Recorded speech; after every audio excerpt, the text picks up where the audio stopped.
तो आज हम धातुओं की अनोखी दुनिया की गहराई में उतर रहे। जी हाँ। हमारे पास ये धातुएं.pdf दस्तावेज से जानकारी है और हमारा मकसद है कि धातुओं के खास गुण, उनको निकालने और साफ करने के तरीके और कुछ चौंकाने वाले इस्तेमाल समझे। बिल्कुल। चलिए इस दिलचस्प बात से शुरू करते हैं कि सोना और चांदी वो सबसे ज्यादा आघातवर्धीय और तन्य धातुएं हैं। हाँ, उन्हें पीटकर सहलाना या तार बनाना आसान है। हाँ बिल्कुल।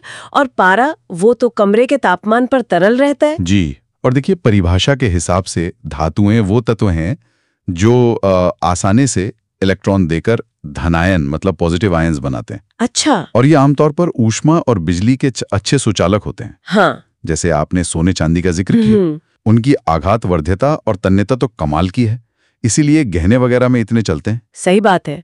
चांदी वैसे बिजली की सबसे अच्छी सुचालक है, पर थोड़ी महंगी पड़ती है। हाँ, इसीलिए हम तारों में तांबे का ज्यादा इस्तेमाल देखते हैं ना। बिल्कुल, तांबा ज्यादा चलता है। अच्छा, तो ये धातुएं हमें मिलती कहाँ से हैं? जाहिर है जमीन से, लेकिन क्या कुछ खास जगहों पर ज्यादा होती हैं? सही कहा आपने। पृथ्वी की भूपर्पटी यानी अर्थ्स क्रस्ट वही मुख्य स्रोत है। आपको शायद ये जानकर हैरानी हो कि एल्यूमिनियम भूपर्पटी में सबसे ज्यादा पाया जाने वाला धातु है। अरे वाह, एल्यूमिनियम। जी हाँ, एल्यूमिनियम।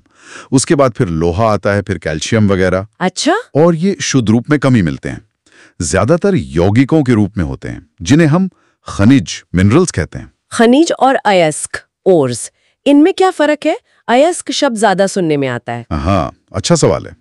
देखिए, जमीन में कई तरह के पत्थर यौगिक हैं, वो सब खनिज हैं। ठीक है। लेकिन अयस्क वो खास खनिज होते हैं जिनमें धातु की मात्रा इतनी हो कि उनसे धातु निकालना आर्थिक रूप से फायदेमंद हो। अच्छा, जिसमें से निकालना सस्ता पड़े और धातु ज्यादा मिले। बिल्कुल।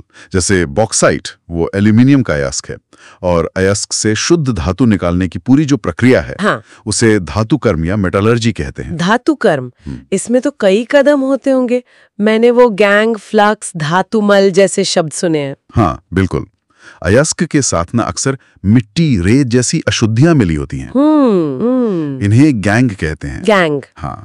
और इन अशुद्धियों को हटाने के लिए बाहर से एक पदार्थ मिलाते हैं, वो है फ्लक्स। अच्छा, फ्लक्स डालते हैं गैंग हटाने के लिए। जी। फिर जब अयस्क को फ्लक्स के साथ गलाते हैं तो गैंग और फ्लक्स मिलकर एक पिघला हुआ कचरा सा बनाते हैं, धातुमल। स्लैग। धातुमल। और वो अलग हो जाता है। हाँ, वो पिघली हुई धातु से हल्का या भारी होने के कारण अलग हो जाता है। समझ गई। और ये गलाने की प्रक्रियाएं भी अलग अलग होती हैं। निस्तापन, भर्जन, प्रगलन, ये सब क्या है? जी, ये अयस्क कैसा है उस पर निर्भर करता है। संक्षेप में बताऊं तो निस्तापन में अयस्क को बिना हवा के गर्म करते हैं। बिना हवा के? क्यों? ताकि उसमें से नमी या कार्बन डाइऑक्साइड जैसी चीजें निकल जाए। अच्छा। और भर्जन? भर्जन में हवा की मौजूदगी में गर्म करते हैं। ये खासकर सल्फाइड अयस्कों के लिए होता है। ठीक है। और प्रगलन? स्मेल्टिंग। प्रगलन एक बहुत महत्वपूर्ण प्रक्रिया है। इसमें अयस्क को कार्बन जैसे कोक और फ्लक्स के साथ बहुत ऊंचे तापमान पर गर्म करके रिडक्शन किया जाता है। रिडक्शन? हाँ, जिससे पिघली हुई धातु मिलती है। इसमें ऊर्जा काफी लगती है। तो इतनी मेहनत से धातु निकाली, पर फिर एक और प्रॉब्लम है, संक्षारण, जंग लगना। एकदम सही कहा।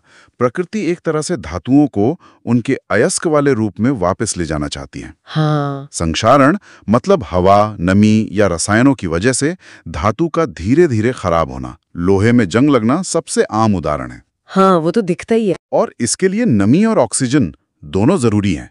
और एक मजेदार बात, जंग लगने से लोहे का वजन बढ़ जाता है। वजन बढ़ जाता है? सच में? जी हाँ, क्योंकि उसमें ऑक्सीजन के परमाणु जुड़ जाते हैं ना। अरे, ये तो मैंने कभी सोचा ही नहीं था।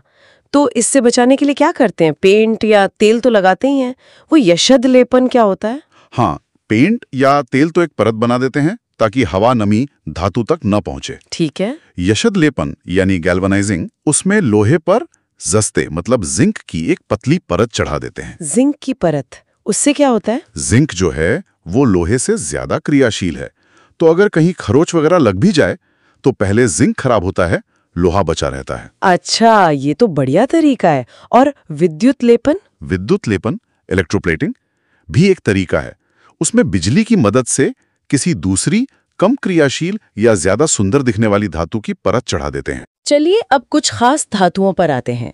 टंगस्टन, W, इसका गलनांक सबसे ज्यादा होता है ना? बिल्कुल। बल्ब के फिलामेंट में इसीलिए इस्तेमाल होता था। बिल्कुल, उसकी वो अत्यधिक गर्मी सहने की क्षमता ही उसे खास बनाती है। टाइटेनियम को रणनीतिक धातु कहते हैं। रणनीतिक धातु क्यों?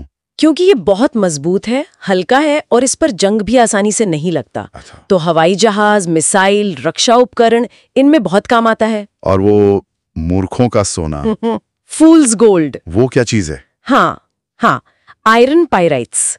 वो असल में लोरा सल्फाइड होता है, पर दिखने में सोने जैसा लगता है। धोखा है मतलब। बिल्कुल। और कुछ रोचक बातें हैं, जैसे ऑस्मियम सबसे भारी धातु है, तो लिथियम सबसे हल्की जी।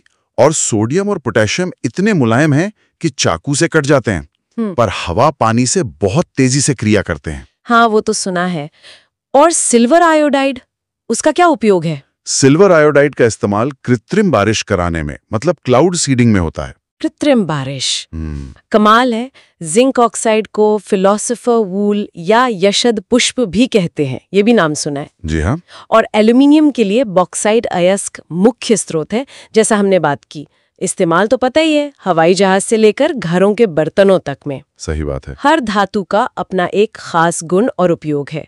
जैसे नाभिकीय रिएक्टर में न्यूट्रॉन धीमे करने के लिए कैडमियम या बोरॉन की छड़ें लगती हैं। अच्छा। या पेट के एक्सरे से पहले बेरियम सल्फेट पिलाते हैं।